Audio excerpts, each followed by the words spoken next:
अब मैं दोबारा स्टूडेंट्स बीच में छोड़ना पड़ गया वो पिछले वीडियो को, प्रिंसिपल सर का फ़ोन आ गया था। तो अब इसको दोबारा इस क्रॉस को लेते हैं। ये है अल्बिनिज्म इन ह्यूमन। जो आदमी बिल्कुल सफ़ेद होते हैं ना, जिसको ऐसा लगता है जैसे जल गए मुझे, उनको अल्बिनो बोलते हैं। तो मान लो एक आदमी अल्बिनो है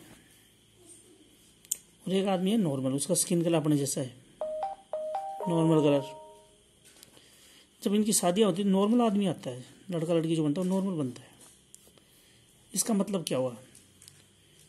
नॉर्मल जीन को अगर मैं कैपिटल ए से दिखा दूँ, नॉर्मल जीन को अगर मैं कैपिटल ए से दिखाऊँ, स्मॉल अल्बिनो को, क्योंकि नॉर्मल आया है ना, नॉर्मल अल्बिनो को उसका नॉर्मल आया है, तो उसमें डोमिनेंट क्या है? नॉर्मल।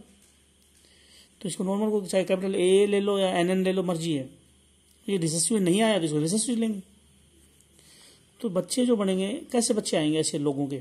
तुमने देखा भी होगा नारनौल में या रेवाड़ी में कि भाई ऐसे अल्बिनो आदमी होते हैं और उनकी शादियाँ हो जाती है। तो बच्चे कैसे आने चाहिए? तो उन्हें कैपिटल ए इधर से आएगा, स्मॉल ए इधर से आएगा और नॉर्मल कलर आ जाएगा।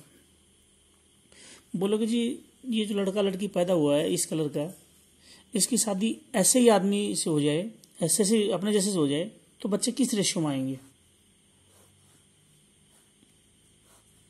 तो बोलेंगे इधर से दो जीन आगे कैपिटल ए स्मॉल ए के गैमेट, इधर से आगे कैपिटल ए के स्मॉल ए के गैमेट। तो ये होगा A capital A small A, capital A small A और स्मॉल ए। मतलब तीन तो होंगे कैसे? नॉर्मल, एक होगा अल्बिनो। यानी अगर अल्बिनो कोई आदमी, लड़का लड़की अल्बिनो है, उसका हस्बैंड वाइफ, मतलब एक कपल में से एक अल्बिनो का और एक नॉर्मल है, तो अगर जीनोटाइप ये हुई तो बच्चों की टेंशन लेने की जरूरत नहीं है। बच्चे तो सब कुछ नॉर्मल ही होंगे, लड़का लड़की जो भी होंगे। लेकिन उनके पोते जो होंगे वो गड़बड़ होगी, उनमें फिर दोबारा से अल्बिनो आएगा।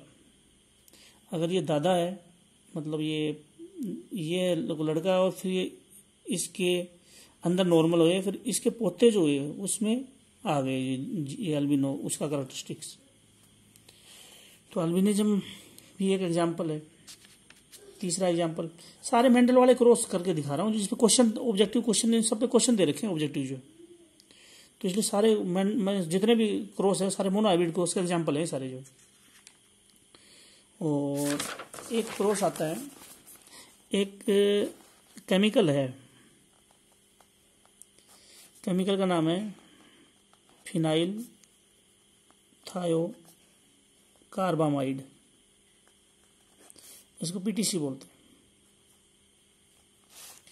जब जीभ पे रखते हैं तो कुछ लोगों को ये कड़वा लगता है, उनको बोलते हैं टेस्टर। और कुछ लोगों को टेस्ट का पता, ऐसा लगे जैसे पानी हो, टेस्ट का पता ही नहीं लगे, उनको बोलेंगे नॉन टेस्ट। मेरे को ध्यान है जब हम बीएससी में पढ़ते थे तो ये एक्सपेरिमेंट हम करते थे जो है। तो कुछ लोगों को जीभ पर रखते थे, इतना कड़वा लगता था बहुत ज़्यादा ये पानी जो है, और कुछ लोगों को कोई फर्क ही नहीं पड़ता था, नॉन टेस्ट होता था। अब शादी हो ऐसे लोगों के बीच में तो ये करेक्टर डोमिनेंट है या रिसेसिव है, ये देखना है ना। तो टेस्टर नॉन टेस्टर की शादी होती है तो टेस्टर आता है, तो इसका मतलब जीनोटाइप ये डोमिनेंट है टेस्ट, तो टी लेना पड़ेगा। इसके लिए स्मॉल टी लेंगे। जितने भी बच्चे आएंगे F1 जनरेशन के, इधर से कैपिटल टी जीन लेंगे, इधर से स्मॉल टी, एक ही जीन लेंगे, एक फादर से लेंगे, एक मदर से लेंगे। और F1 जनरेशन में जो बच्चे आए हैं, दो अगर ऐसे बच्चों की शादियां हों तो उनके बच्चे कैसे आएंगे, यानी इसके पोते पोती कैसे आएंगे? तो capital T, capital T small T, capital T small T, small T small T. तो तीन तो आएंगे टेस्टर, एक आएगा नॉन टेस्टर। 3:1 रेशियो में आ गई। पहले ये कुछ मैंने एग्जाम्पल लिए हैं, ये एग्जाम्पल सारे ऑब्जेक्टिव बुक में हैं, पीटीसी के ऊपर भी ऑब्जेक्टिव बुक में है, अल्बिनिज्म के ऊपर भी है, आई कलर पे भी है। तो ये सारे एग्जाम्पल ऑब्जेक्टिव बुकों में ले रखे हैं जो ना। तो और मेंडल के लॉ कौन कौन से हैं? मेंडल के लॉ लेते हैं। Mendel law of inheritance. Mendel first law लेते हैं पहले। मेंडल का पहला का लॉ क्या है? Mendel first law. 3 एनसीईआरटी की डेफिनेशन बता रहा हूँ फर्स्ट लॉ में। जो मेंडल का फर्स्ट लॉ है, body characters are controlled by factor. ठीक है, बॉडी के कैरेक्टर फैक्टर नाम की चीज से कंट्रोल है। जैसे कैपिटल टी फैक्टर है, स्मॉल टी फैक्टर है। हर कैरेक्टर बॉडी का फैक्टर से कंट्रोल है। कोई भी ले लो तुम, आंख का रंग, होठों की शेप, स्किन कलर, कोई भी कैरेक्टर, दिमाग, सब फैक्टर से कंट्रोल है। मेंडल ने कहा था फैक्टर नाम की चीजें जो हमारे शरीर के गुणों को कंट्रोल करती है। ठीक है, आगे लो। Each character is controlled by 2 factors. हर कैरेक्टर 2 फैक्टर से कंट्रोल है। चाहे इसमें देख लो, टेस्टर के लिए मैंने कैपिटल टी लिया, नॉन टेस्टर के लिए स्मॉल टी लिया। 2 फैक्टर एक नहीं है। और देख लो, सारे में देख लो। ब्लैक गुइना बी के लिए कैपिटल बी भी लिया और इसके 2 ले रहा हूँ। हर एक में 2 ले रहा हूँ।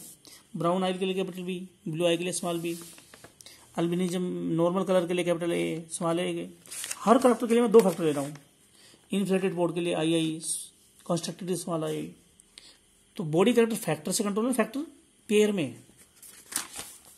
हर गुण 2 फैक्टर से कंट्रोल है। अब कोई भी लगा लो, कोई तुम्हारे से पूछे, हाँ भाई तेरे दांत बड़े क्यों हैं, छोटे क्यों हैं, तो बोलते मेरे फैक्टर से कंट्रोल है और 2 फैक्टर है वो। फिर हर कोई भी गुण हो वो फैक्टर से कंट्रोल है और 2 फैक्टर से कंट्रोल है।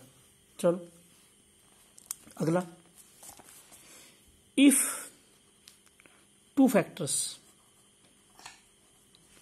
Of different types are present in any person. किसी आदमी में 2 फैक्टर हैं लेकिन एक जैसे नहीं है, डिफरेंट टाइप के।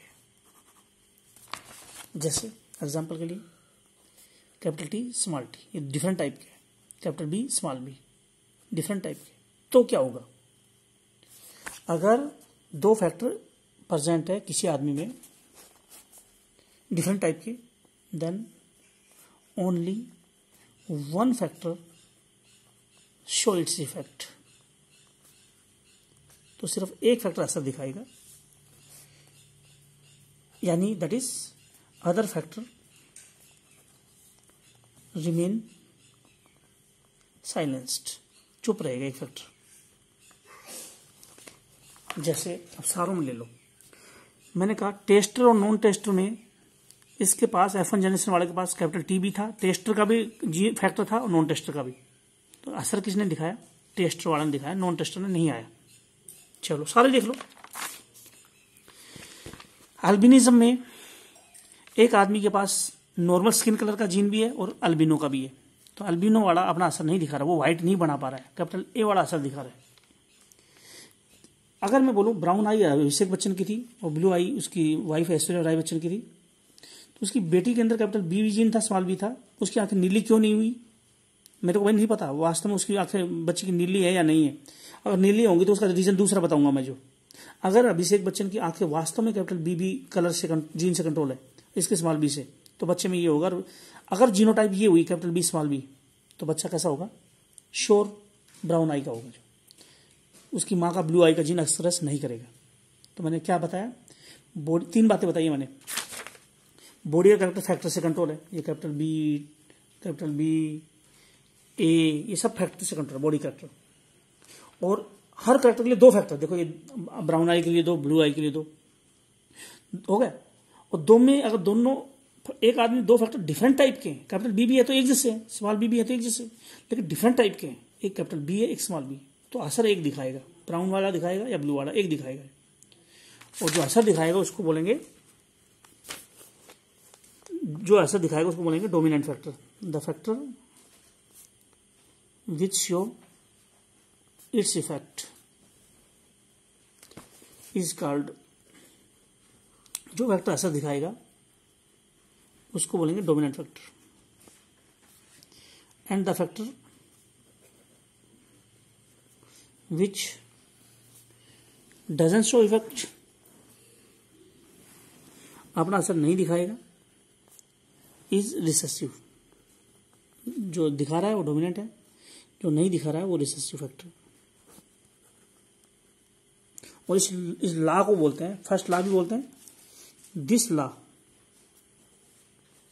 Is called law of dominance.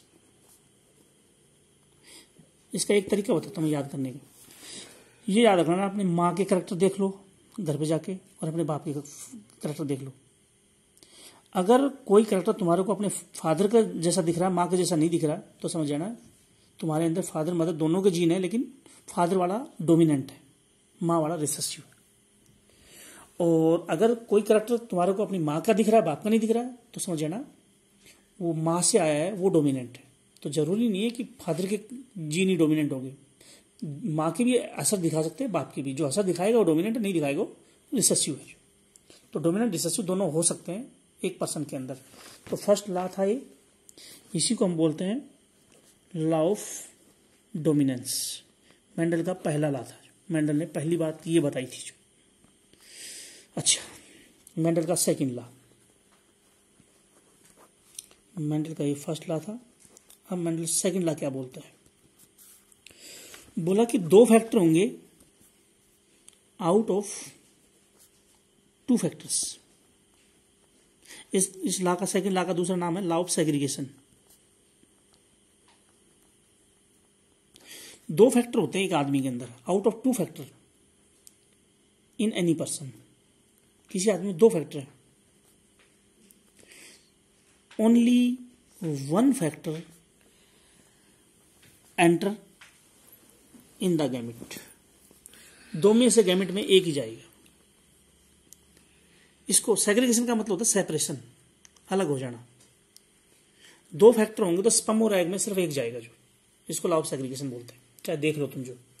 This law is also called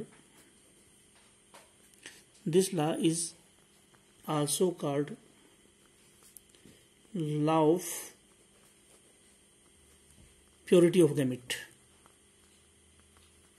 चाहे देख लो तुम जो, बताओ सारों में देखो। शुरू से मैं दिखाता हूँ आपको जो है। बताओ, टाल प्लांट और ड्वार्फ को क्रॉस कराया था तो दो फैक्टर थे, गैमेट में कितने गया? एक दिखाया, कैपिटल टी। ड्वार्फ था तो एक गया गैमेट में। कहीं भी देखो तुम जो, येलो ग्रीन था, गैमेट में कितना गया? दोनों तो नहीं गए कैपिटल वाई वाई, एक गए। कोई भी ले लो, रेड व्हाइट, जैसे एफन जेनी से क्रॉस कराया तो कैपिटल आर स्मॉल आर था तो दोनों अलग हो गए। तो लॉ ऑफ सेग्रीगेशन है। यानी यूं मान लो, सुनो, अगर हमारी ब्राउन आई है तो दो जीन है, कैपिटल बी। स्पर्म में या एग में एक जाएगा बस, कैपिटल बी है। क्यों भाई? तुम बोलोगे जी वो बच्चा जो बनेगा माँ और बाप के गैमेट से बनेगा, तो दोनों तरफ से एक एक आएगा तभी तो दो बनेंगे, नहीं तो चार फैक्टर नहीं हो जाएंगे क्या? हर आदमी में फैक्टर तो दो होते हैं। तो मेरे अंदर दो है, मेरी वाइफ में दो है, बच्चे में क्या होंगे? चार हो जाएंगे, दो तो जाएंगे। तो जरूरी है कि स्पर्म और एग में एक एक हो जाए और फिर जुड़ के फिर दो हो जाए दोबारा। तो इसी को हम क्या बोलते हैं? Law of segregation. जब दो फैक्टर होता है गैमेट में एक जाएगा, फिर दो चले गए, वाइफ के भी चला गया, हस्बैंड का भी चला गया वो फैक्टर उसमें बच्चे के अंदर। असर कौन दिखाएगा? जो डोमिनेंट होगा। हो सकता है वाइफ का डोमिनेंट हो सकता है हस्बैंड का डोमिनेंट। तो ये दो लॉ थे मेंडल के जो थे। चलो, ये लॉ थे। अब सवाल उठता है, law of segregation, law of segregation क्यों होता है? क्यों होता है लॉ ऑफ सेग्रीगेशन? अगर मेरे पास कैपिटल बी जीन है तो स्पर्म में कैपिटल बी ही क्यों जाएगा? ब्लू आई जो है वाइफ की ब्लू आई है तो स्मॉल बी ही क्यों जाएगा? दोनों क्यों नहीं गए? Due to meiosis. गैमेट में फैक्टर हाफ होते हैं मियोसिस की वजह से। Due to meiosis law of segregation meiosis की वजह से, due to meiosis factors are half in the gamete. क्यों भाई? अरे भाई फैक्टर या जीन क्रोमोजोम पे होते हैं, और ये पढ़ा है कि मेरे अंदर, अगर मैं अपनी बताऊं तो मेरे अंदर 46 क्रोमोजोम है, स्पर्म में तो 23 जाएंगे, तो अगले 23 तो रह गए, उन 23 पे भी फैक्टर थे। जैसे मैं मेरी बात हूं, मेरे अंदर 46 क्रोमोजोम है, 23 मैंने अपने फादर से लिए, 23 मैंने मैं मदर से लिए, तो मदर वाले के ऊपर भी फैक्टर है, फादर वाले पर फैक्टर है, तो स्पर्म में सारे थोड़ी भेज देंगे, कोई फैक्टर फादर का जाएगा, कोई मदर का जाएगा। तो 23 क्रोमोजोम है, तो एक ही फैक्टर जाएगा, मतलब क्रोमोजोम पेयर में है मेरे पास, फादर का भी मदर का, मैं गैमेट में एक भेजूंगा, एक क्रोमोजोम मियोसिस से, मियोसिस हाफ कर देगी क्रोमोजोम को, तो फैक्टर भी हाफ हो गए। तो मियोसिस की वजह से ये क्रोमोजोम हाफ होते हैं गैमेट में, लॉ ऑफ सेग्रीगेशन होता है। मियोसिस में कौन सी मियोसिस? मियोसिस तो 2 होती है, मियोसिस फर्स्ट या second? Meiosis first. Law of segregation meiosis की वजह से होता है, और मियोसिस फर्स्ट में ही क्रोमोजोम हाफ हो जाते हैं, फैक्टर हाफ हो जाते हैं, तो इसलिए यहां पे अप्लाई होगा।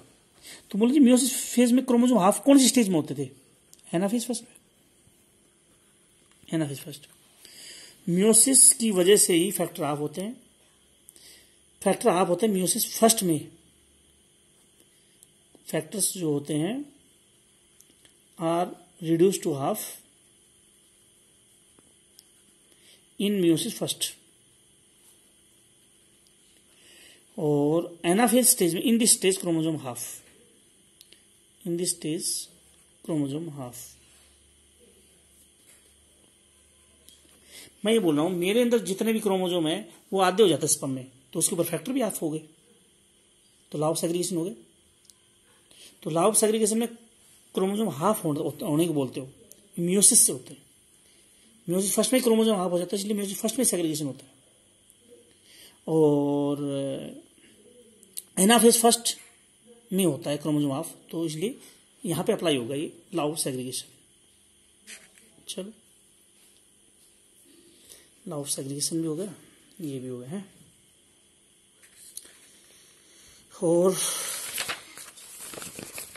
किसी क्वेश्चन में ये आ जाए, तो किसी क्वेश्चन में ये आ जाए, बोल दे कि भाई ब्राउन आई है एक, ये मेल को इस सिंबल से लेते हैं, फीमेल को इससे, बोला हस्बैंड की आई जो ब्राउन है और वाइफ की ब्लू है, बच्चे कैसे आएंगे? ब्राउन आई डोमिनेंट है, ये भी बता दिया। तुम बोलोगे जी ब्लू की तो ये हो गई, लेकिन इसकी जीनोटाइप या तो ये हो सकती है, इसकी ये भी तो हो सकती है। इसकी ब्लू आई है तो रिसेसिव स्मॉल बी, लेकिन ब्राउन में कैपिटल बी भी हो सकती है, कैपिटल बी स्मॉल बी भी हो सकती है, ये हो सकती है। तो F1 जनरेशन में क्या आएगा? F1 जनरेशन में तुम बोलोगे जी हमारे को क्या पता, इसके हिसाब से क्रॉस ले या इसके हिसाब से, तो कई बार वो क्या करेगा, जैसे मैं अपनी बताता हूं, सुनो, मेरी आंख ब्राउन है और मेरी शादी ब्लू आई वाली औरत से हो जाए, तो तुम बोलोगे जी बताना जी आपके बच्चे कैसे होंगे, तो मैं बोलूंगा मेरे को क्या पता, मेरे अंदर जीन कैपिटल बी भी है या कैपिटल बी स्मॉल बी, तो बोलो जी कोई तरीका बताओ इसमें। तरीका ये है, मैं अपने माँ बाप को चेक कर लूंगा, जो मेरे एक पेरेंट की अगर आंख ब्लू हुई, ब्लू आई, वन पेरेंट, अगर मेरा फादर या मदर में ब्लू आंख एक की भी हुई, तो मेरे पास उसका जीन है स्मॉल बी वाला। मैं ब्राउन हूं, इसका मतलब मेरे पास कैपिटल बी जीन है। मैं अगर ब्राउन हूं तो मेरे अंदर कैपिटल बी जीन है, लेकिन मेरे पेरेंट की आंख अगर एक नीली है तो जरूरी है मैंने वहां से जीन लिया स्मॉल बी वहां से ले लिया मैंने। और अब बताओ, तो बोलोगे जी स्मॉल बी जो है,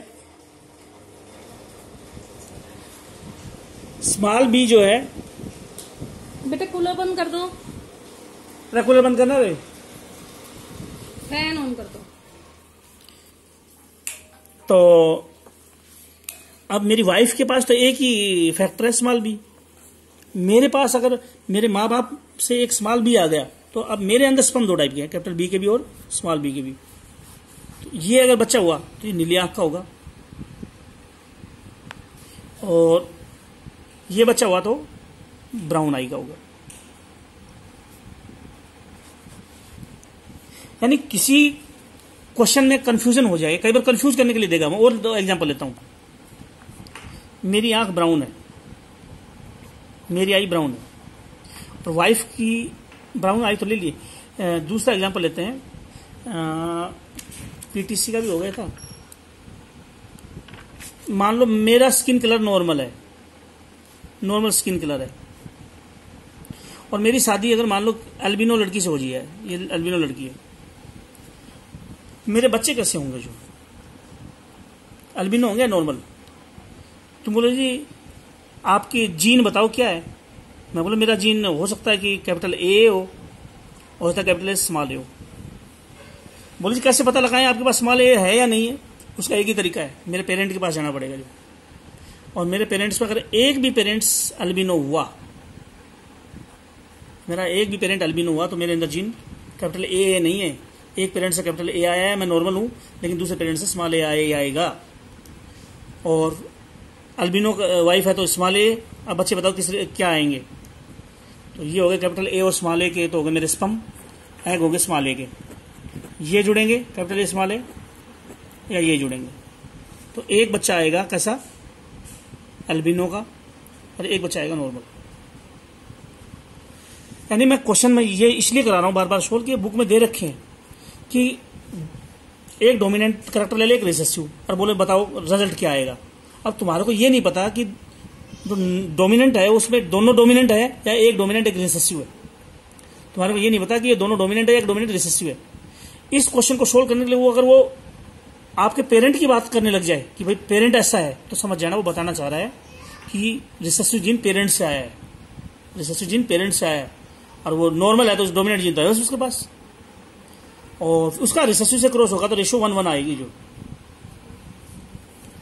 तो ये मोनो हाइब्रिड क्रॉस के ऊपर क्वेश्चन थे जो सारे, जो है मेरे हिसाब से मोनो हाइब्रिड क्रॉस लगभग पूरा हो गया है, और अगला टॉपिक फिर अगले वीडियो में लेंगे।